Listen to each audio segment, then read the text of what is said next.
The American dream is dead. Or if it's not dead, then it's dying a very slow death. On top of owning a house, having 2.5 kids, being able to pay through their college and everything. The main part of the American dream is that the next generation will be better off than the current generation. And for millennials and also boomers, the main component of the American dream is to have a retirement that is comfortable, that is secure. That is definitely not still there. That is dying. The American dream when it comes to retirement is dying. Here are 8 facts that go along with that. Number 1, 65% of all U.S. citizens are what is considered financially illiterate. You know what illiterate means? They don't understand anything about finance, about investing, about all those things that makes up a secure retirement. 65% are considered financially illiterate. Number 2, millennials and Gen Z generations have huge amounts of student loan debts. Huge amounts. Obviously, education gets more expensive, right? The farther and farther we go in the future, it's going to continue to be more expensive unless something radical comes up, which it probably won't. So because of this huge student loan debt they have, they're choosing not to invest in their retirement. Or if they do invest in their retirement, not nearly as much as they should be. It's a huge problem in today's economy, just for people in general. Student loan debt is crushing younger people, so they feel that they can't even afford to save for retirement. Not good. Number 3, pensions are now underfunded by $2 trillion, as in T, big T, trillion dollars. A lot of the pensions nowadays are with the U.S. government, local governments, unions. Those are the ones that are being hit hardest by this underfunding. Now, what does that mean now? Maybe nothing today. How about 5 years in the future? How about 10 years in the future? This underfunding, you can't keep kicking it down the road. It's not going to stay like that.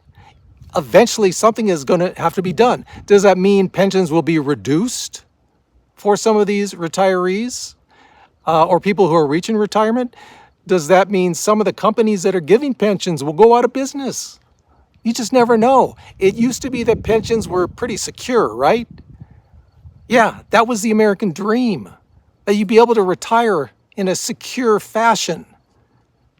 Pensions, still looking a lot better than other retirement vehicles, but being underfunded by $2 trillion? Yikes. Number 4, 50% of those between the ages of 55 and 65 have zero, big zero, retirement savings between 55 and 65 years old. Can I say huge, which I usually do in my videos? That's unbelievable. Actually, you know what? It is kind of believable. Going by those first couple facts I gave you right there. 55 and 65, zero retirement savings. So what do? Either they don't retire or they push it way, way out, right? Or they're just going to live completely on Social Security. How's that for a secure retirement? Not that great, right? Number 5, just in the last 25 years, there have been 3 recessions in 25 years. What does this do? Obviously, it's terrible for us as a whole, right? As a country, as our economy goes. But it also makes people a lot more skittish when investing for retirement. People don't even want to invest in the stock market anymore. Look at all the big drops we've had. Yes, and we have come back. But a lot of those people, for instance, in 2008, that lost all that money, they might have barely coming back to even by 2020. That's a wasted decade plus. 3 recessions in the last 25 years. American dream? I don't think so. Number 6, 50% of people that make less than $50,000 a year have never had a retirement account.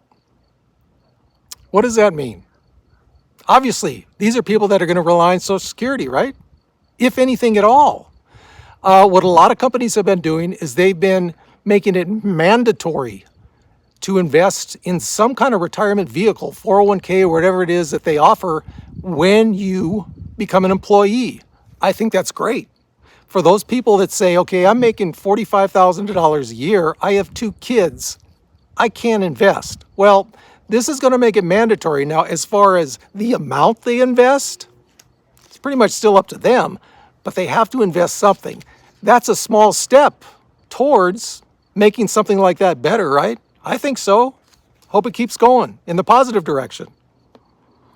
Number 7, 70% of retirees, current retirees, believe and know that Social Security will be their primary form of income in retirement.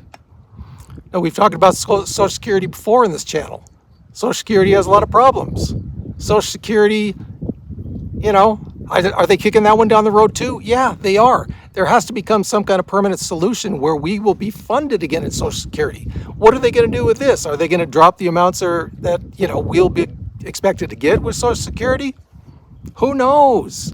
But this is another thing. 70% of all retirees think that Social Security, or know that Social Security is their main source of income.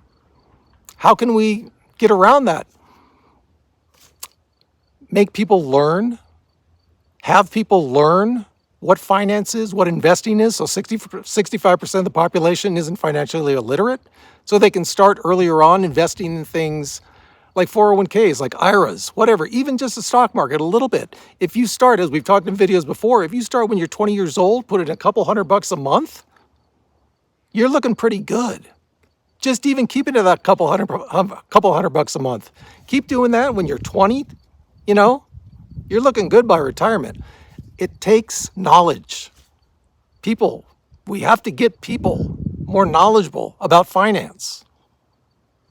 It's one of the only ways that we can get through and maybe recapture the American dream. It's not looking good now. Number 8.